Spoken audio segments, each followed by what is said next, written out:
Hello students, आज हम पढ़ेंगे पेज नंबर 15 सेकंड पैराग्राफ। यहाँ तक कल आपका हो चुका था चैप्टर। अब हम यहाँ सेकंड पैराग्राफ से शुरू करेंगे। पेज नंबर 15 हिस्ट्री का first chapter. In the summer of 1792 the Jacobian plan an insurrection of a large number of Parisians who were angered by the short supplies and high prices of food। अब जब summer थी 1792 के अंदर, जो Jacobins थे उन्होंने plan किया एक विद्रोह करने का, एक आंदोलन करने का पर्सियंस के साथ मिलकर, क्योंकि पर्सियंस भी गुस्सा थे, उनमें गुस्सा था। क्यों, किस बात का गुस्सा था? क्योंकि जो शॉर्ट सप्लाई हो रही थी ब्रेड की और कीमतें जो क्या हो रही थी खाने की, वो बढ़ती जा रही थी। फूड जो था वो कम सप्लाई हो रहा था और रेट उनके बढ़ते जा रहे थे। इस बात को लेकर उन्होंने आंदोलन करने की सोचा। On the morning of August 10 they storm the palace of the Tuileries, massacres the king's guards and held the king himself as hostage for several hours। और अब इन्होंने जो 10 अगस्त की सुबह क्या किया, जो पैलेस था टुलरीज का, उसको इन्होंने तोड़ दिया और जो किंग के गार्ड्स थे उनको काफ़ी संख्या में मार दिया। और जो राजा था, किंग था, उसको भी कई घंटों तक इन्होंने वहाँ पर होस्टेज होता बंधक बनाकर रखा। Later the assembly voted to imprison the royal family. उसके बाद जो असेंबली थी उन्होंने वोट करके फैसला किया कि रॉयल फैमिली को जेल में डाल दिया जाए। इलेक्शन वर हेल्ड, इलेक्शन जो थे वो किए गए। From new on the all man of 21 years and above. अब क्या किया जाने लगा कि जो 21 ईयर्स से ज़्यादा के मैन थे, रिगार्डलेस ऑफ वेल्थ, भाई उनकी वेल्थ का कोई उसमें इम्पोर्टेंस नहीं था, और उन सबको क्या था, राइट दे दिया गया था वोट देने का। अब उनको अधिकार मिल गया था। The newly elected assembly was called the convention. अब जो नई असेंबली चुनकर आई उसको क्या कहा गया? कन्वेंशन कहा गया। On 21 September 1792 it abolish the monarchy. अब कब मोनार्की ख़त्म हुई थी टोटली? 21 सितंबर 1792 को। और फ्रांस को क्या घोषित कर दिया? एक रिपब्लिक जो था वो घोषित कर दिया, आज़ाद लोकतंत्र घोषित कर दिया यहाँ पर। एज यू नो, जैसा कि तुम जानते हो, ए Republic is the form of government. कि जो रिपब्लिक क्या है? एक गवर्नमेंट की ऐसी फॉर्म है where the people elect the government, जहाँ पर लोग चुनते हैं गवर्नमेंट को, including the head of the state, जिसमें कि जो स्टेट का हेड है वो भी इंक्लूड होता है, उसको भी पब्लिक ही चुनती है। अब हम पढ़ेंगे नेक्स्ट पेज पर, page number 16। There is no hereditary monarchy. अब जो रिपब्लिक है यहाँ पर हेरिडिटरी मोनार्की नहीं होती। You can try and find out about some other countries. तुम और भी कंट्रीज दे सकते हो जहाँ पर कि रिपब्लिक जो कंट्रीज हो, और तुम उनकी इन्वेस्टिगेशन कर सकते हो कि कब और कैसे वो जो थे वहाँ पर ये रिपब्लिक कंट्री वो बना। अब Louis 16 was sentenced to death by a court on the charge of treason। अब जो लुई 16 था उसको कोर्ट ने सजा दी डेथ की, मृत्युदंड दिया। किस दोष में क्या चार्ज लगा इस पर? ट्रेजन का, मतलब उसने देशद्रोह किया, देश के खिलाफ काम किए, इसलिए उसको मृत्युदंड दिया गया। On 21 January 1793 he was executed publicly at the place de la Concorde। ये जगह का नाम है, प्लेस डी ला कॉन्कर्ड वाली जगह थी कोई इस नाम की, वहाँ पर उसे 21 जनवरी 1793 को एग्जीक्यूटेड कर दिया, मतलब उसको फांसी दे दी गई।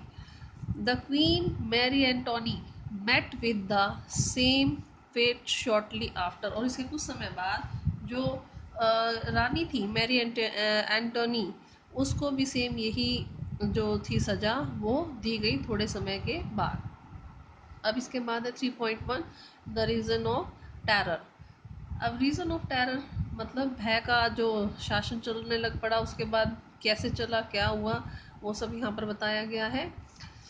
द पीरियड फ्रॉम, अब रीज़न ऑफ टेरर सबसे पहले क्वेश्चन यहाँ पे उठता है कि जो रीज़न ऑफ टेरर है वो किस टाइम पीरियड को कहा गया। तो फर्स्ट लाइन में ही इसका आंसर है 1793 से लेकर 1794 तक का जो समय था एक साल का, उसे कहा गया था रीज़न ऑफ टेरर। अब रोबेस्फेयर, अब यहाँ पे देखो नाम आ गया रोबेस्फेयर। कौन था रोबेस्फेयर? हमने पिछले पेज पर ही किया है। मैक्सिमिलियन रोबेस्फेयर जो था वो जैकोबिन क्लब का हेड था, लीडर था इनका। ठीक है, अब जो रोबेस्फेयर था followed a policy of sewer control, बहुत ज़्यादा कंट्रोल अपने मतलब कि कंट्रोल करने की पॉलिसी जो थी इसने अपनाई, एंड पनिशमेंट, और जो इसे कंट्रोल में नहीं था उसको क्या करता था, पनिश करता था। तो सीवर कंट्रोल एंड पनिशमेंट की जो पॉलिसी थी वो रोबेस्फेयर ने अपनानी शुरू कर दी।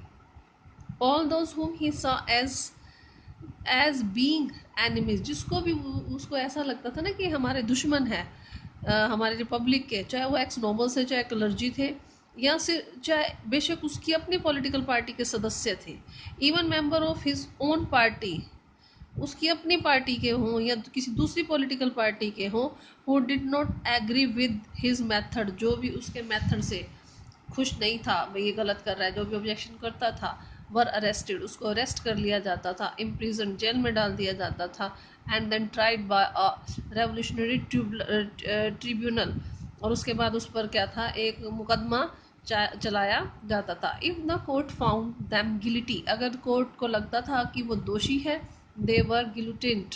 अब यहाँ पे समझ लेना गिल्टिन क्या है, उसको क्या कर दिया जाता था, गुलोटाइन कर दिया जाता था। अभी ग्लूटाइन है क्या, ये देखो आगे नेक्स्ट इसकी डेफिनेशन यहाँ पर दी गई है। The guillotine is a device, अब ग्लूटाइन क्या था, एक ऐसा डिवाइस था consisting of two poles and a blade, भाई साइड में दो दो है ना ऐसे करके पिलर लगे होते थे, और बीच में क्या होता था, एक ब्लेड लगा होता था यहाँ पे, और फिर उसको यहाँ पे गर्दन रख दी जाती थी, और ऊपर से ब्लेड आके क्या करता था, व्यक्ति की गर्दन को अलग कर देता था, बीहेडेड कर देता था टोटली, इस प्रकार से। ठीक है, तो ये दो पोल्स हो गए, ऊपर से ये ब्लेड लगा हुआ है, तो ये इसको नीचे गिरा दिया जाता था गर्दन पे, तो गर्दन ही अलग हो जाती, इस टाइप का एक डिवाइस हुआ करता था ग्लूटीन। तो ग्लूटीन क्या था, is a device consisting of two poles, दो पोल्स होते थे, एंड अ ब्लेड, एक ब्लेड होता था, with which a person is beheaded, जिससे क्या होता था, किसी भी व्यक्ति को बिना सिर का किया जाता था, मतलब सिर उसका काट दिया जाता था। इट वॉज नेम्ड आफ्टर, इसका नाम कैसे पड़ा, गुलोटिन कैसे नाम पड़ा, doctor Guillotin who invented it, doctor Guillotin थे, उन्होंने इसको इन्वेंट किया था, उसी के नाम पे इसका नाम क्या पड़ा, गुलोटिन नाम जो था वो पड़ा। क्लियर है यहाँ तक। Robespierre government issued law placing a maximum ceiling of wages and prices, अब जो रोबेस्फेयर की गवर्नमेंट थी उसने ऐसे लॉ बना दिए थे जिसके अंदर बताया गया था कि कितने ज़्यादा से ज़्यादा वेजेस हो सकते हैं किसी की सैलरी के बारे में, या ज़्यादा से ज़्यादा चीज़ को कितने हाईएस्ट रेट पे बेचा जा सकता है, वो चीज़ें, वो रेट जो थे वो फाइनल कर दिए थे। Meat and bread were ration, जो मीट थी, जो ब्रेड था, उसको राशन शॉप्स पे दिया जाता था। Peasants were forced to transport their grain to the cities, अब जो पीजेंट्स थे उनको मजबूर किया जाता था कि वो अपना जो ग्रेन है, जो अनाज उगाते थे, उसको शहरों के अंदर लाकर उसको बेचें, and at it at prices fixed by the government, उस रेट पर जिस रेट में गवर्नमेंट ने जो प्राइसेस जो फिक्स किए होते हैं उस रेट पर लाकर शहर में वो बेचे। The use of more expensive white floor was forbidden, जो एक्सपेंसिव वाइट फ्लोर किसको कहा गया है, देखो एक तो सिंपल आटा हम खाते हैं, एक जो मैदा वगैरह जो होता है महंगा होता है थोड़ा सा वाइट फ्लोर, तो उसके लिए यूज़ किया गया, उसको बंद कर दिया, बैन लगा दिया था कि नहीं अब इसको नहीं चलेगा।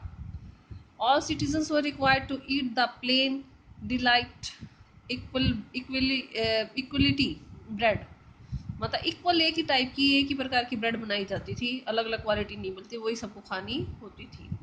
अभी क्या होता था, a loaf made of whole wheat, मतलब पूरी गेहूं से बनी हुई एक लोफ होता था ब्रेड का, जैसे आप ब्रेड लेते हो उसके पीसीज होते हैं, अगर पीसीज ना किए हुए हो तो एक लोफ ही उसको बोला जाएगा, ऐसा बिना कटी हुई ब्रेड जो होती है ना, लाइक ऐसी एक तरह की मिलेगी, सभी उसी को खाओ।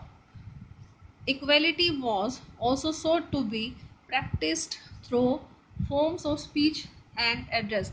अब जैसे बोलने की आज़ादी जो थी वो भी मिल चुकी थी इक्वली, तुम कोई भी अपने आप को स्पीच वगैरह देने में या कुछ बताना है तो उसके बारे में सब आज़ादी मिल चुकी थी। इंस्टेड ऑफ द ट्रेडिशनल मोंटेसोर, जैसे कि सर सर मैडम बोल रहे ना, मैदाम, अब ये बंद करके जितने भी फ्रेंच मैन थे या वुमेन थे, अब इनको क्या कहा, सिटियन, जिसको कि सिटीजन भी कहा जाता है। जैसे अब तो आपकी फॉर्म होगी सिटीजन, तो उस समय सिटियन या सिटियनी, ये नाम जो थे दिए गए थे सभी को, ना तो किसी को मैडम या सर कोई ऐसा नहीं बुलाना, ये सब बंद कर दिया गया था भाई, सबको एक सही सिटीजन।